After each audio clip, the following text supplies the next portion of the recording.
오늘은 제가 웹캠을 사용하지 않고요. 우리 노트북에 달려있는 자체 카메라를 사용해서 지금 방송하고 있어요.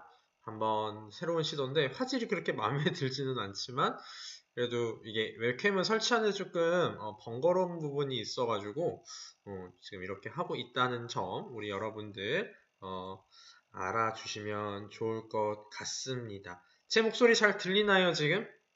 어때요? 우리 웨일에 들어와 있는 지체들 제 목소리 잘 들리죠? 안 들리면은 이야기해 주세요. 자, 그러면 우리 오늘 본격적으로 토요 성경 공부 오랜만에 소요리 문답 한번 시작해 보도록 하겠습니다. 자, 제가 잠깐 기도하고 시작하도록 하겠습니다. 아버지 하나님 은혜를 감사합니다. 하나님 오늘 정말 오랜만에 웨스트민스터 소요리 문답으로 우리 함께 다시 공부합니다. 아버지 하나님 우리 소요리 문답을 공부할 때 주님 저희에게 지혜를 주셔서 이 소요리 문답을 통하여 귀한 하나님의 진리를 잘 배워갈 수 있는 귀한 은혜 시간 되게 하여 주시옵소서. 감사를 드립니다. 우리 주 예수 그리스도의 이름으로 기도하옵나이다. 아멘. 자, 그러면 본격적으로 한번 시작을 해 보도록 하겠습니다. 오늘 웨스트민스터 소요리 문답으로 29문답과 30문답 같이 함께 나눠 볼 건데 오늘 우리가 함께 나눌 주제는요. 구속의 적용입니다. 자, 구속의 적용을 알기 위해서 우리 지금까지 배웠던 내용들을 다시 한번 복습을 좀 해볼게요. 자, 우리 지금까지 배웠던 내용들이 이겁니다. 서론부터 시작해서 인간의 창조의 주된 목적을 1문에서 배웠어요. 우리 다 알고 있죠? 하나님을 영화롭게 하고 영원토록 그를 즐거워하는 것, 그리고 믿음과 의무에 대한 유일한 기초기로서 하나님께서 성경에 그것을 담아주셨다라는 것을 우리 또 함께 배웠고요. 3문에서는 그런 성경을 다루고 있는 중요한 두 주제가 뭐냐? 그게 1부와 2부입니다. 하나님에 관해 믿는 것, 그리고 하나님이 인간에게 요구하시는 의무가 무엇이냐라는 것, 이 두 가지 우리 함께 배웠어요. 오래돼서 기억이 잘 안 날 수는 있지만 다 배웠습니다. 그래서 우리가 하나님은 어떤 분이냐, 특별히 그 가운데 하나님의 작정은 어떤 것이냐, 우리의 구원에 대한 예정은 어떤 것이냐에 대한 것들을 이미 배웠고요.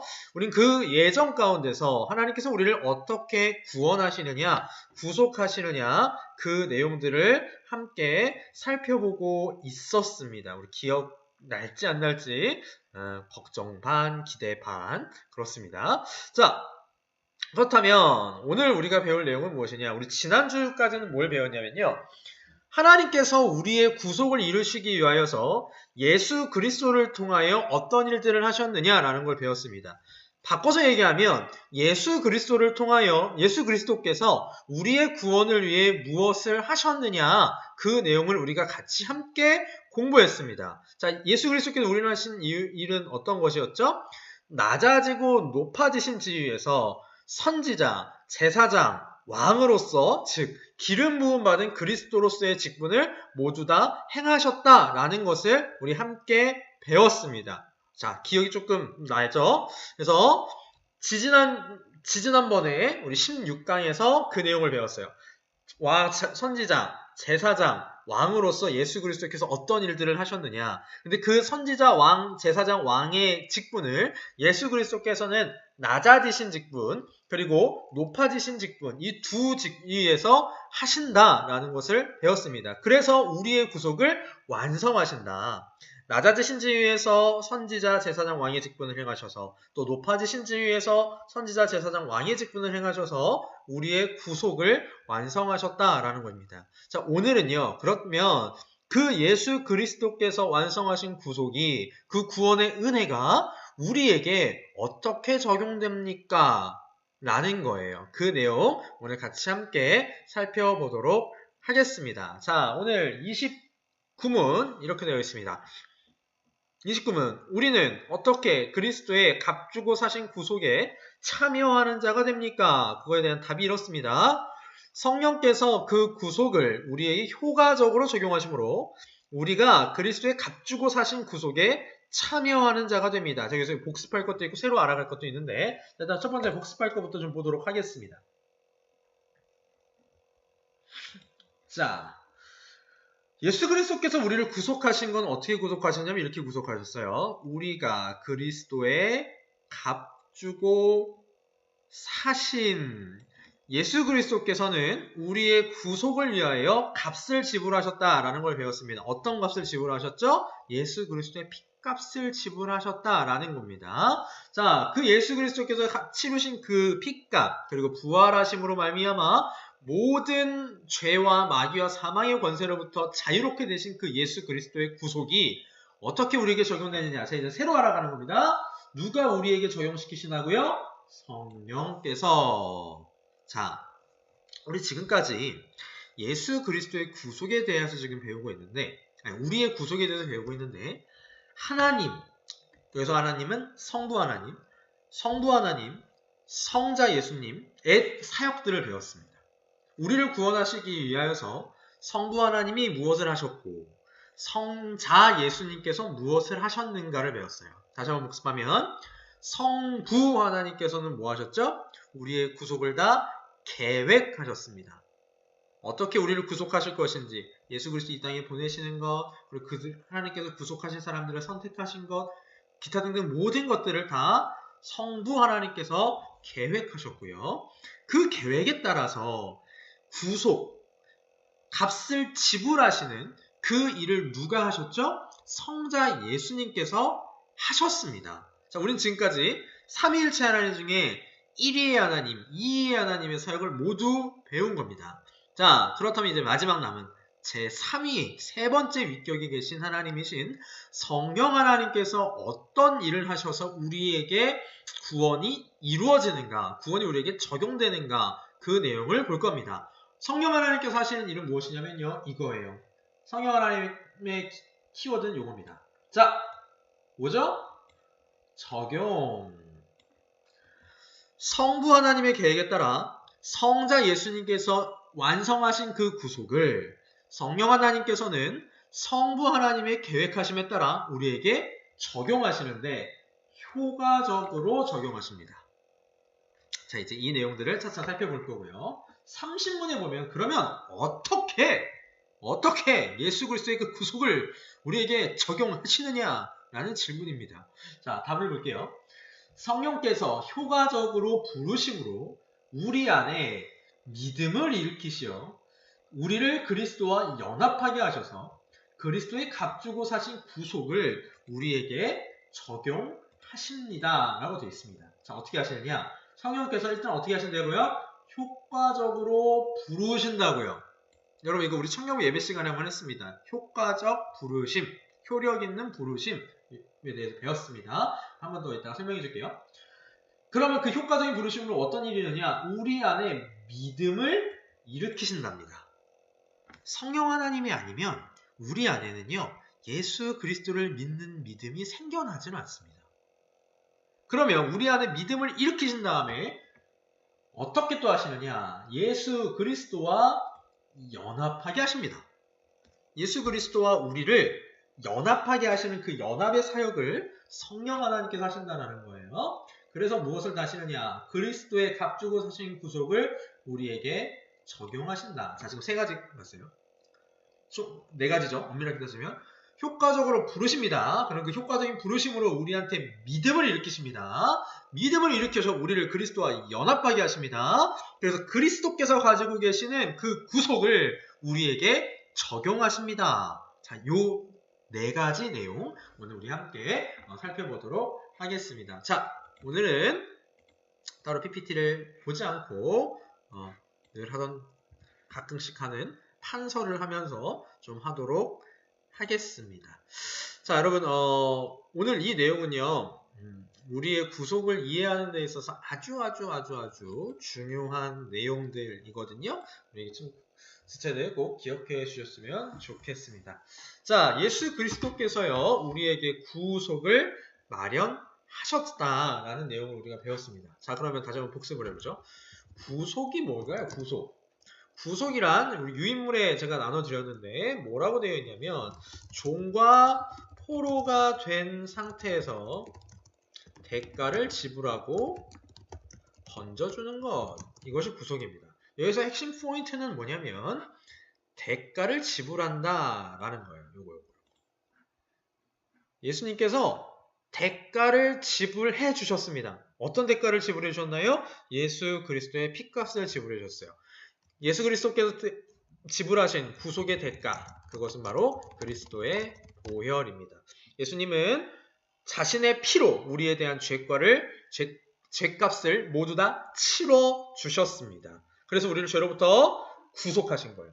사서 자유케 해주신 겁니다. 구속의 개념은요, 저 말이 조금 어렵죠? 이렇게 생각하면 돼요. 종이나 포로를 돈을 주고 사서 풀어주는 거, 자유롭게 해주는 거. 네, 그게 구속이라는 겁니다.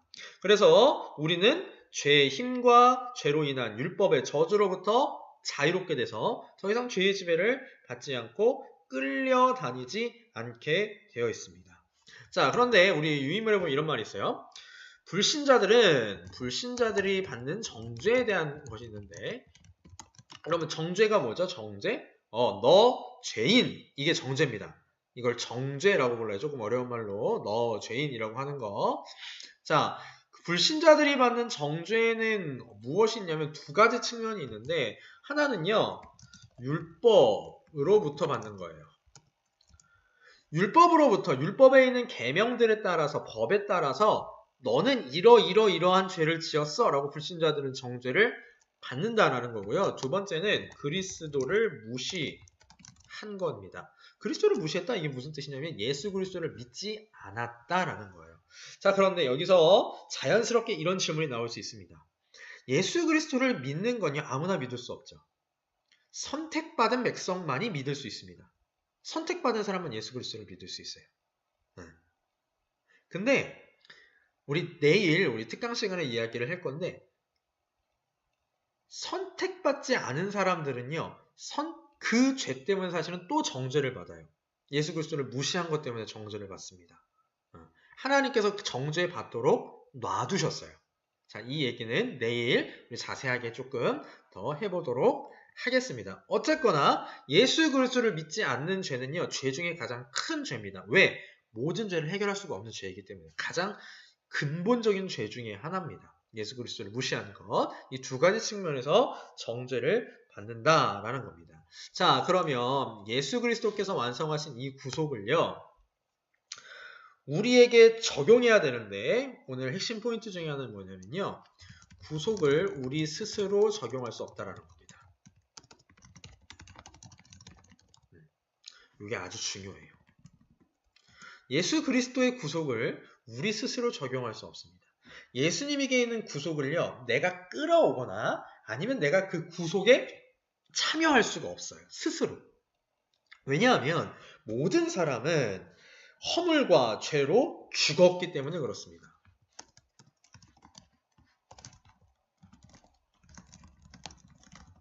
허물과 죄로 죽었기 때문에 예수님께 가까이 다가갈 수 없습니다. 나 스스로는요. 우리 이거를 칼빈주의 5대 교리를 하면서 뭐라고 배웠었냐면 인간의 전적인 타락이라고 배웠습니다. 전적으로 타락하고 전적으로 무능력하기 때문에 사람은 절대로 스스로 구속을 적용할 수가 없다라는 것입니다. 자, 한 걸음 더 나아가서 오히려 우리의 의지는요, 이걸 거부해요. 인간의 의지는 예수 그리스도를 거부합니다. 예수 그리스도, 여러분 전도에 보면 알잖아요. 복음을 전했을 때 수용하는 사람이 많아요? 거부하는 사람이 많아요? 거부하는 사람이 훨씬 많아요. 네, 훨씬 많아요. 인간의 의지는 죄이기 때문에, 죄로 오염되어 있기 때문에 예수 그리스도는 정반대 방향으로 이렇게 가는 거예요.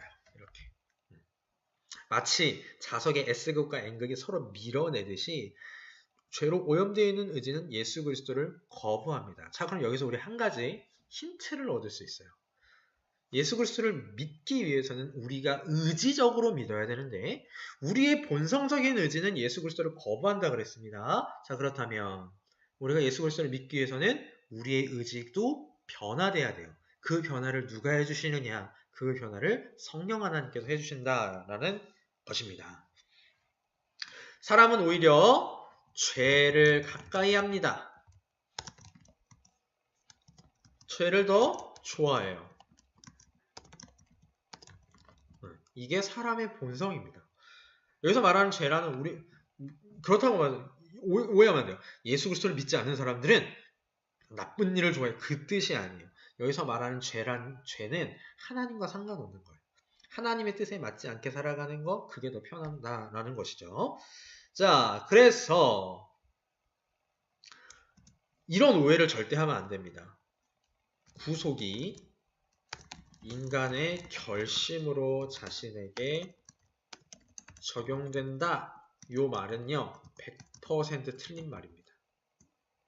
틀린 말이에요. 인간의 관점에서 봤을 땐 이 말이 맞거든요. 그런데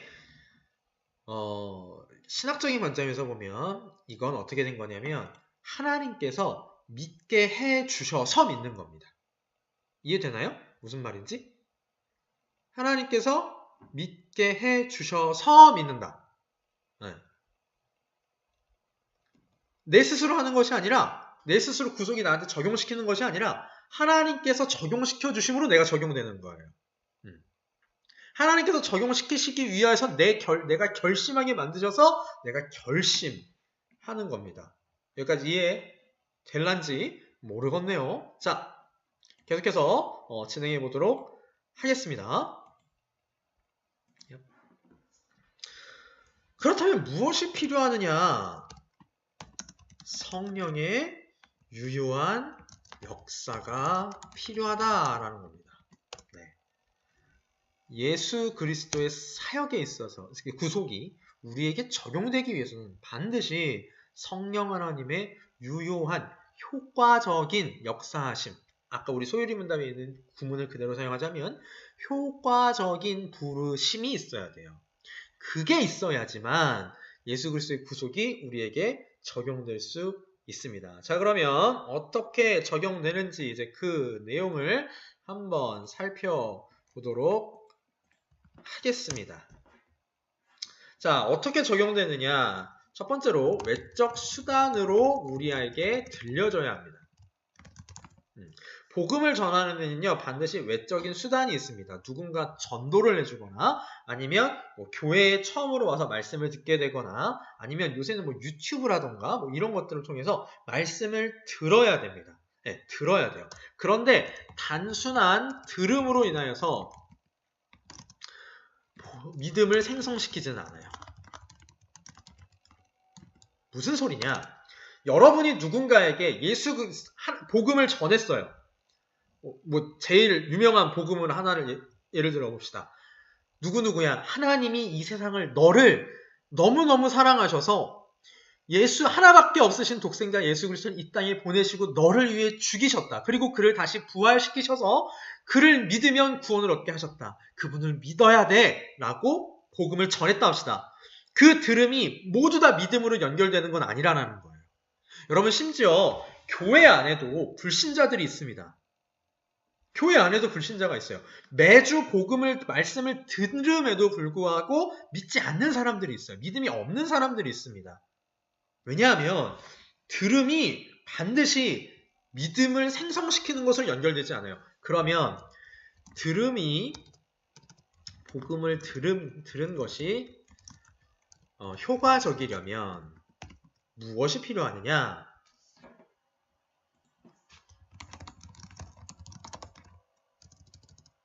성령의 역사가 필요합니다.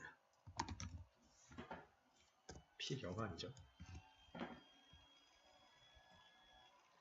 여러분, 복음이 효과적이라면요, 반드시 성령의 역사가 필요합니다. 성령 하나님이 역사하실 때 우리가 전한 복음이 효과적으로 역사할 수 있어요. 그 성령 하나님 역사하심을 통해서 우리가 전한 복음이 믿음을 불러일으킵니다. 이게 굉장히 중요한 사실입니다. 이것이 하나님이 정하신 구원의 방식이에요. 그래서 성부와 성자께서 성령을 보내신 것입니다. 성령 하나님한테 이 일을 하라고 보내신 거예요. 성령 하나님의 일이 이겁니다. 주 업무가 이거예요. 복음이 전해졌을 때 누군가를 통하여서 A라는 사람을 통하여서 B라는 사람이 복음을 전해졌을 때 그 B라는 사람에게 말씀을 통하여 믿음을 불러일으키시는 것, 이것이 성령 하나님이 하시는 역할입니다. 성령은요, 우리의 영혼을 거룩하게 하세요. 자, 어떤 일을 그럼 하시느냐? 이 복음을 딱 전해서 믿음을 불러일으키면 어떻게 하시느냐? 우리의 영혼을 거룩하게 하십니다. 이걸 뭐라고 표현하냐면 중생의 씻음과 성령의 새롭게 하심이라고 우리 교재에는 표현되어 있습니다. 또한 이러한 역사를 뭐라고 또 표현하냐면 새로운 피조물이 되게 하시는 것이라고 표현해요. 제가 여러분이 나눠드리는 유인물에 보면 고린도후서 5장 17절 말씀을 보면 보라 이전 것은 지나갔을 때 새 것이 되었도다 라고 말씀하시는 이것이 이 뜻입니다. 성령 하나님께서는요 우리를 완전히 새롭게 바꾸십니다. 예수 그리스도를 믿기 전에 우리의 모습과 예수 그리스도를 믿은 후의 모습을 완전히 바꾸셔서 새로운 피조물이 되게 해 주신다라는 것입니다. 그래서 니케아 신조가 나와 있는데요. 니케아 신조에서는 성령을 가리켜서 뭐라고 하냐면 생명을 주시는 주라고 표현되어 있습니다. 니케아 신조는 우리 어색한 지체들이 많을 텐데 이 니케아 신조가 뭐냐면요. 우리 교회에서는 뭘로 신앙 고백하죠? 사도신경으로 고백을 하죠. 사도신경처럼 우리 교회의 역사 가운데 하던 신앙 고백서 중에 하나입니다. 뭐 이상한 게 아니고요.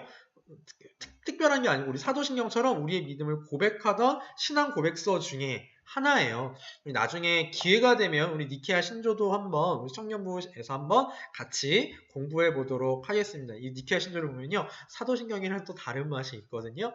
그래서 우리 신앙이 또 굉장히 유익하기 때문에 니케아 신조를 통해서 한번 또 살펴보도록 하겠습니다. 그런데 아까 제가 그랬죠.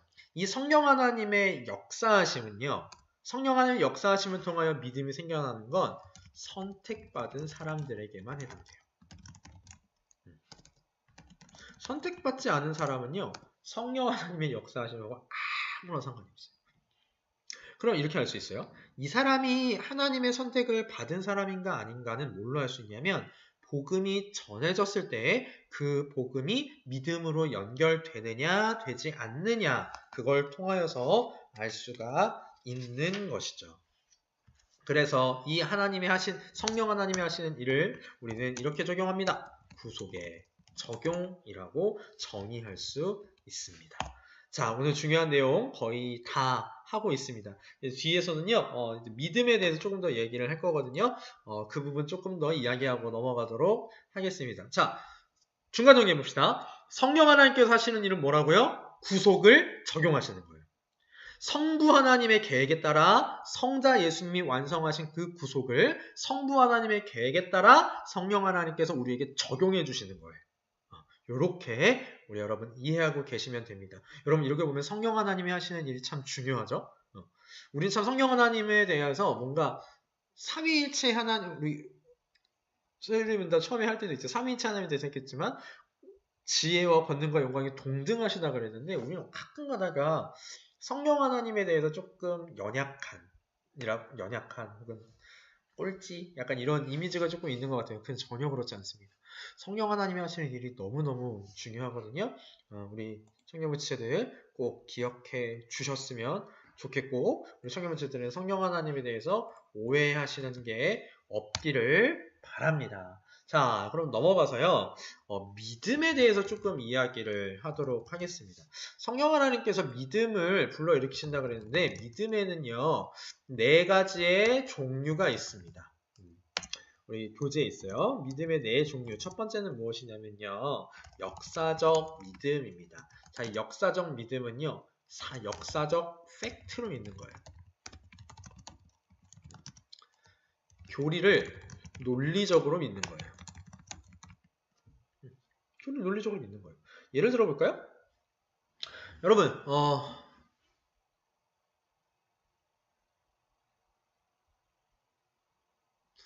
우리 청교에서 아무도 겪어보지 못했던 자, 1988년에 우리나라에서 무슨 일이 있었죠? 1988년에 우리나라에서 서울올림픽이 있었습니다. 저도 못 봤죠. 서울올림픽이 우리나라에서 있었다! 우리는 직접적으로 본 사람이 없어요. 그러나 역사적 자료들을 통해서 사진을 통해서 영상을 통해서 그것이 있었구나라고 믿습니다. 믿어요. 또 교리 역시 우리가 지금 배우는 이 교리들도 논리적으로는 저게 맞지. 성경에서 도출해서 정리할 수 있어. 저게 맞지. 라는 것. 그것을 역사적 믿음이라고 합니다. 이것은 학적인 믿음이라고 할 수 있겠네요. 두 번째 믿음은 무엇이냐면요. 일시적 믿음입니다. 일시적 믿음은 우리 예수님께서 씨 뿌리는 비유를 한번 하신 적이 있습니다. 그때 씨 뿌리는 비유의 첫 번째가 뭐냐면 씨를 딱 뿌렸는데 그게 길가에 떨어졌다라는 믿음이 있습니다. 이 믿음은요. 겉으로 보기에는 길가의 믿음이 아니구나. 돌밭에 떨어진 믿음이 있어요. 미안해요. 돌밭에 떨어진 믿음이 있어요. 돌밭에 떨어졌다 보니까 잠깐 뭔가가 나타나요. 뭔가가 나타나요. 자라요. 살짝 씨앗에서 식물이 자라는데 그 식물이 열매 맺지는 못해요. 뿌리를 내리지 못해서. 일시적 믿음이 그런 믿음이에요. 믿은 것처럼 보이는 거예요. 보이나 구원에까지 이르지는 않아요. 그러니까 이런 거 있잖아요. 교회에 어렸을 땐 정말 잘 나왔어. 교회는 어렸을 때 정말 잘 나오고 매주 교회도 나오고 헌금도 하고 했는데 시간이 지나고 나니까 믿음과는 전혀 상관없는 삶을 사는 거예요. 그런 믿음. 믿는 것처럼 보이지만 결국엔 믿음이 없는 것. 이걸 일시적 믿음이라고 하고요. 세 번째는 기적 믿음이 있어요. 기적의 믿음. 이 기적의 믿음이 조금 난해한데요. 뭐냐면요. 은사적 믿음이에요. 기적을 일으키는 거예요. 여러분 살다 보면 실제로 기적을 일으키고 행하는 사람들도 있습니다. 여러분 이것도 신앙이에요. 믿음이에요. 대표적으로 뭐가 있냐면 무당들 있잖아요. 그러니까 무당들 중에서 그런 사람이 있고 교회 안에도 이런 기적을 일으키는 사람들이 있습니다. 실제로. 안수를 하면 병 고침이 되고 막 귀신이 쫓아내고. 근데 이게 모두 다 잘못된 믿음은 아니에요. 모두 다 잘못된 믿음은 아닌데 요거에만 집중을 하는 믿음이 있습니다. 요거에만 집중하는 믿음이 있어요. 요 믿음은 잘못된 믿음입니다. 기적을 일으키고 행하는데 그 믿음이 구원과 연결되지 않는 믿음이 있거든요. 네, 그걸 기적의 믿음이라고 얘기를 합니다. 우리 성경에 보면 예수님께서도 기적을 행하셨어요. 오병이어의 기적도 행하시고 베데스다 연못에서 38년 된 병자를 고치시기도 했습니다. 여러분 그거 다 기적이죠. 그런데 예수님께서는 기적을 일으키시고 거기서 끝나는 것이 아니라 어디까지 연결을 하냐면 그 일을 통하여 구원까지 연결을 시키시는데 이 기적의 믿음은 그게 없어요. 그냥 기적만 추구하는 겁니다. 내가 기적을 일으킬 수 있어. 나는 기적을 볼 수 있어. 네, 그 믿음, 그걸 기적의 믿음이라고 하고요. 마지막 네 번째가 무엇이냐면 칭의의 믿음이에요. 이걸 소유리 문답을 쓴 자카리아스 우르시누스는 뭐라고 표현하냐면 의에 이르는 믿음. 칭의 믿음이랑 같은 예죠. 그러니까 참된 믿음이에요. 마지막 믿음, 요 믿음이 있습니다. 그럼 성령 하나님께서 불러일으키시는 믿음의 종류는 뭘까요? 1번, 2번, 3번, 4번 중에 당연히 이거겠죠? 이거. 성령 하나님께서는 칭의의 믿음을 우리에게 불러일으키셔서 구속을 적용시켜 주십니다. 자, 그러면 예수 그리스도께서 완성하신 그 구속, 그걸 적용하는 것, 그거를 또 어떻게 표현하냐면요. 그리스도를 적용한다라고 우리 교재에서는 표현하고 있습니다. 그리스도를 적용한다라는 이 말은 무엇이냐면요. 예수 그리스도와 내가 연합된다라는 뜻이에요. 예수 그리스도가 내가 연합되면 예수님께서 이루신 그 구속에도 내가 연합되는 거예요. 예수 그리스도께서 십자가에 죽으셨 그 죽음에 내가 연합되는 거고 예수 그리스도께서 부활하신 그 부활에 내가 연합되는 거예요. 이게 참 중요합니다. 이 연합 교리가 정말 중요하거든요. 우리는 예수 그리스도의 십자가에 연합해서 우리의 모든 죄를 해결받은 거고요. 예수 그리스도의 부활하심에 연합하여서 우리는 새 생명을 얻은 겁니다. 이 연합이 참 중요한 교리죠. 그렇다면 우리는 어떻게 연합할 수 있느냐? 이것도 성령 하나님이 하시는 일인데요.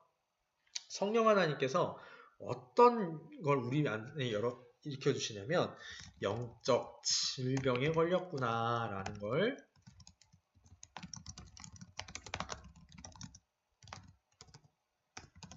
알게 하신다는 거예요. 여러분, 아픈 사람은 병원에 가나요, 안 가나요? 가지 않아요. 아픈 사람은 결코 병원에 가지 않습니다. 아파야 의사가 필요해요. 예수님께서 그런 말씀 쓰신 적 있잖아요. 병든 자에게 의사가 필요하다. 네, 딱 그겁니다. 성령 하나님께서는 우리에게 내가 영적으로 나약하고 무능력하고 영적 질병에 걸려있구나 라는 것을 알게 해 주십니다. 그래서 내가 먼저 나의 불의와 죄를 철저히 인정하고 그리스도를 필요로 하는 상태로 만들어주세요.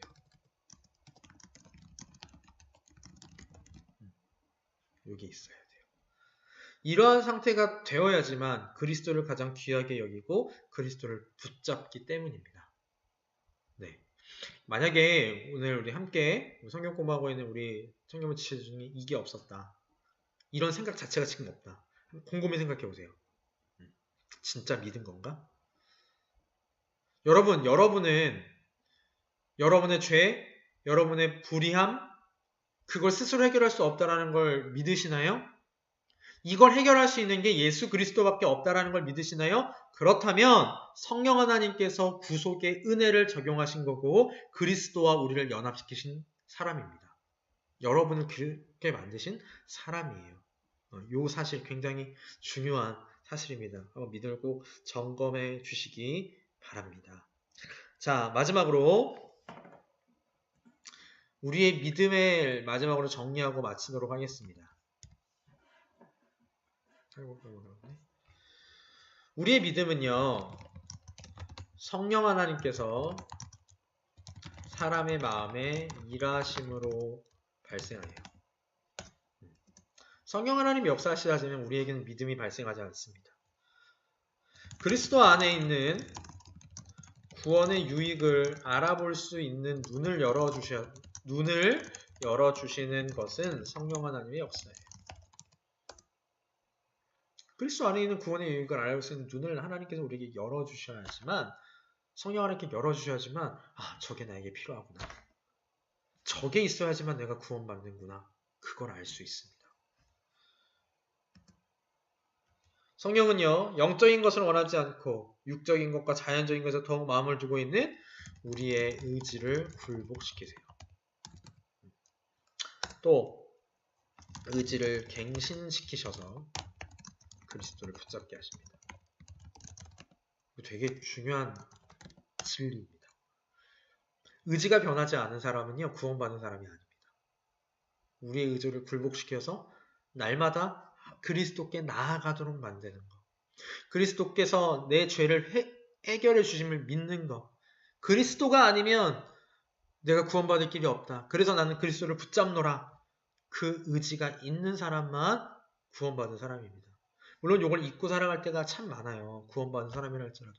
그래서 한번 매번 이렇게 성경 공부를 하고 성경을 읽고 매일매일 묵상을 하면서 고민해 보는 거예요. 묵상해 보는 거예요. 다시 생각하는 거예요. 그리고 의지적으로 오늘 하루부터 예수 그리스도를 붙잡는 겁니다. 그게 성령 하나님께서 해주시는 일입니다. 이렇게 그리스도를 붙잡을 때 믿음으로 그리스도와 연합됩니다. 그래서 그리스도의 의를 덧입어요. 이걸 칭의라고 하죠. 연합되고 칭의를 얻는 겁니다. 그리스도 안에 연합됨으로 그리스도와 백성, 하나님의 백성은요, 상호 내주 관계가 펼쳐집니다. 나는 그리스도 안에, 그리스도는 내 안에. 네. 자, 오늘 우리 함께 배운 내용 요거입니다. 구속의 적용에 대해서 오늘 함께 배웠습니다. 여러분, 내용이 어렵지는 않았을 거예요. 어렵진 않았을 겁니다. 자, 그럼 정리 한번 하면서 이제 맞춰볼까요? 우리 핵심만 간단하게 정리하고 마치도록 하겠습니다. 자, 오늘 구속의 적용에 대해서 배웠어요. 구속이란 무엇이었죠? 값을 치르고 존이나 포로된 상태에서 해방시켜주는 거예요. 이게 구속입니다. 그럼 우리의 구속을 위하여서 우리의 구속의 값은 예수 그리스도의 보혈이었어요. 예수 그리스도는 이렇게 우리의 구속을 완성하셨습니다. 이 완성된 구속을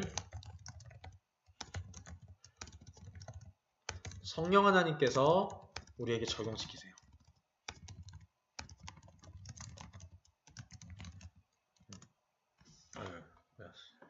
성령 하나님께서 우리에게 적용시켜 주셨습니다.